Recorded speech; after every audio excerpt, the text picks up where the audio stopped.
Surfboard review time, the new Channel Islands Neckbeard 3 at boardshop.co.uk. You'll be familiar with the Neckbeard, a bit of a Marmite board with that big choppy tail. Some people loved it, some people definitely did not love it. Now this Roundtail version should appease those square tail haters. Let's find out why. Quick spin around the board. Apart from the tail area from here backwards, it's pretty much the same as the Neckbeard 2. There's a couple of little subtle changes in the concaves and what have you, but it's that round tail with the introduction of the trademark CI hip just here, which gives it a difference in how you surf it. The Neckbeard 2 generated a lot of speed, and with that blocky tail, for a lot of people was very hard to get turning and was hard to keep in the pocket in the power zone of the wave. So what this Roundtail version does is gives you a smoother surf, a more controllable surf, and certainly for open face surfing, a smoother, more progressive type responsive surf. So the other thing that they've changed on this board is that, inspired by Dane Reynolds, the board had a single concave running through it and then V out of the tail. This time they've basically kept the single, but they've got rid of the V. So you've got that flatness out of the tail. Theory being that with a little bit more tail rocker, it doesn't need that V to help the board release and get it turning.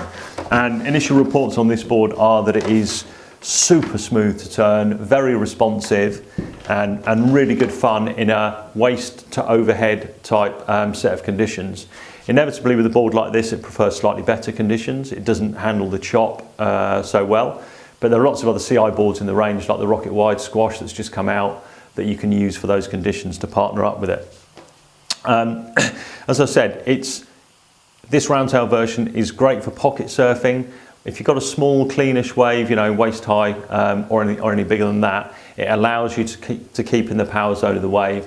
Whereas with that big previous chop tail, that was much harder. The same characteristics up front, wide point, a little bit farther forward than you'd find on a performance short board, but that's great for wave catching and paddling. And this board, if you sit it alongside a longboard or a groveler, will cover you for 99% of anything you're likely to come across. And in the Spinetech technology, you've got that speed, that responsive feel to make sure that you maximise the good days, but you've got enough performance to, on the marginal days, to still enjoy yourself and have fun. The great thing I like about this board is that it keeps your wave count up in a more performance-y, hybrid type template, and you're not going to sacrifice too many waves if you take it out when it is at the lower end of its range, you know, the waist high kind of, and a little bit bumpy. Volume wise, it's pretty generous. The 510's got just over 32 litres, so it's not some skinny banana stick short board that is at the preserve of only the pros for surfing.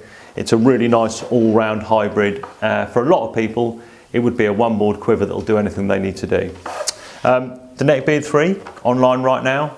You can trade an old board against it, use 0% finance, or just get in touch if you want to have a chat.